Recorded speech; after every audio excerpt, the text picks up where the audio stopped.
I just completely go like, I have no idea what I'm going to talk about next.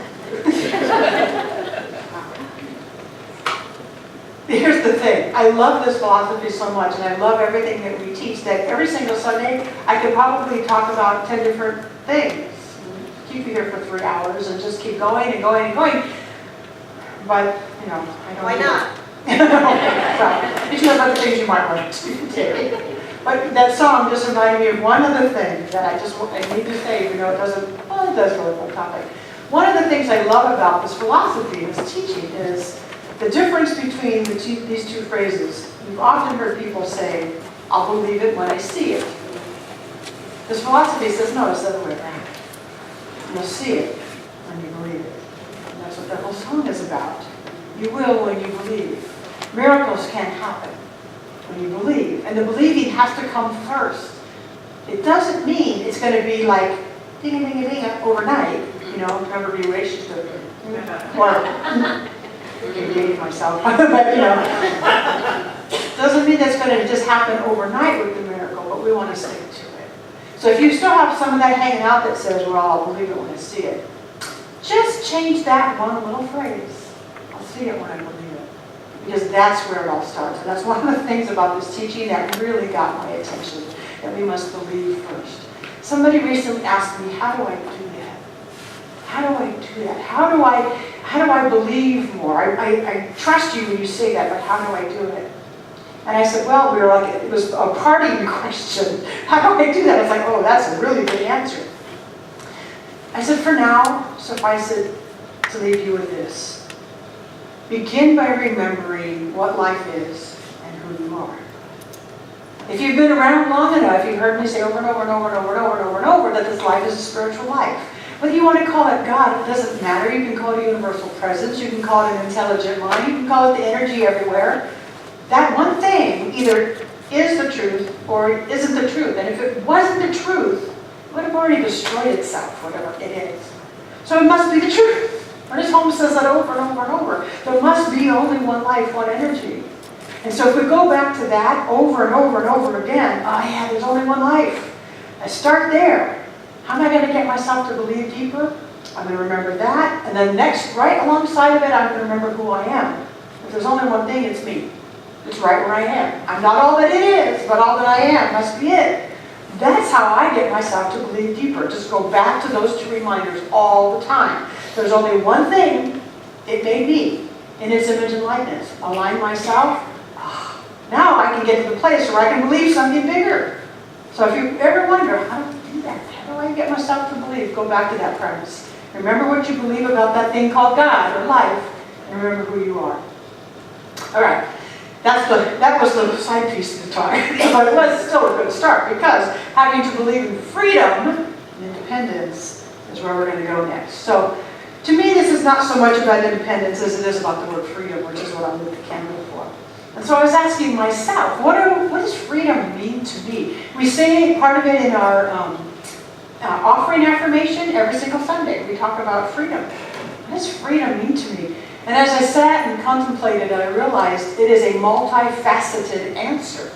Hence my talk title, Facets of Freedom. It's not just one answer, and it's going to be different from people to people, culture to culture, all over the place. So it's a very broad answer. But the word facet refers to many parts, and so that nailed it for me. Facets of freedom, many parts that make up the whole.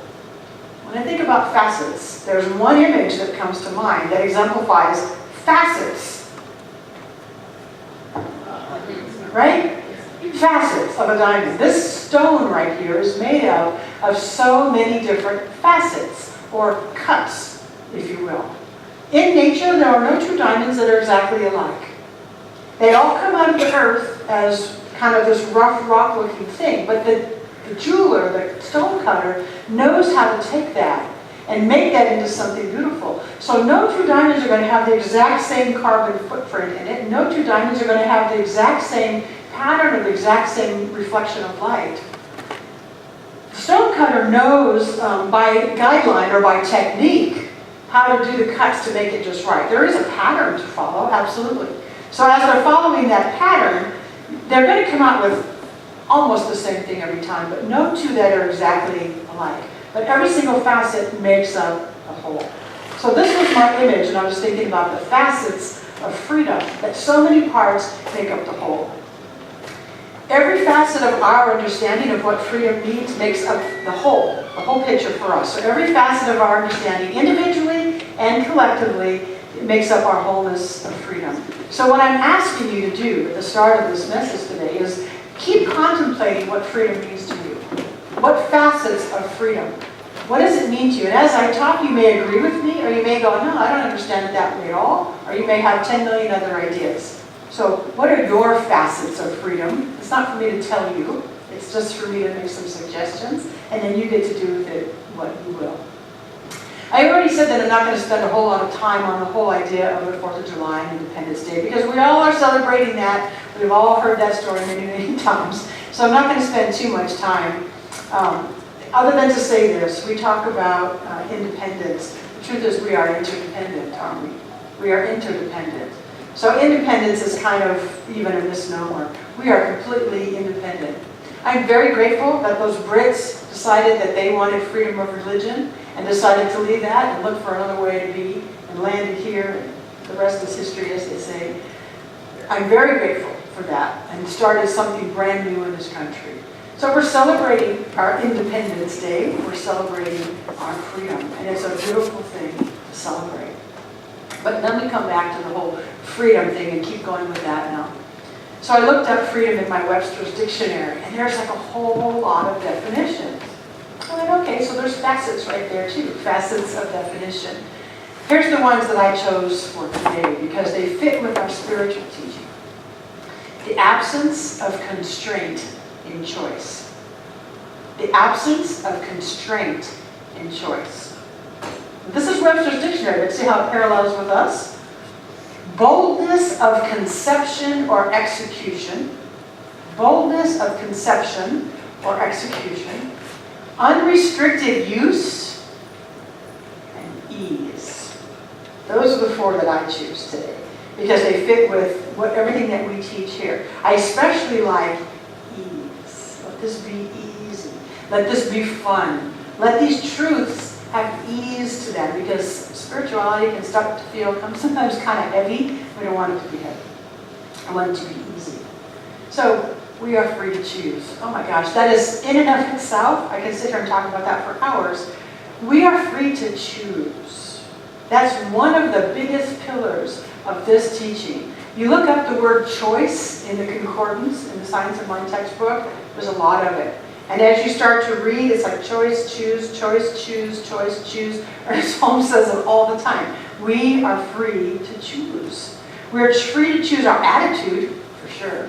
We are free to choose whether something's good or bad and what we call it. You know, the glass is half full or half empty kind of choice. We're free to choose our perspective on life. We're free to choose all kinds of things. But when we're talking about shaping our lives in a freedom context, perspective, attitude, belief, we are free to choose our life experiences. I know, sometimes it doesn't feel like it. Because as I'm driving over here, I'm going, oh, if I could just ask everybody or have your brain all tell me, shoot it out here at once. The yeah, buts. Well, I'm free to choose. Yeah, I'm free to choose, but not that. I'm free to choose, but not that. We're free to choose. We're not free to control. There's the difference. Sometimes it gets confused because we think I don't have control over that, so we think we have no choice over that. But we do. Because the ultimate choice is on the inside. So I may not like something that's going on around me, and I think that's true of every single human being. We can look around and go, all right, I can still choose my attitude. I can still choose my perspective. I can still choose my life experience, no matter what's happening over there. I don't know about you guys, but that is, in and of itself, not always an easy thing to do because we get caught in the whirlwind of the stuff that looks icky. We get caught in the whirlwind of what other people are doing that we don't like, and we think we don't have choice. Can you think of a few things? Perhaps. Maybe.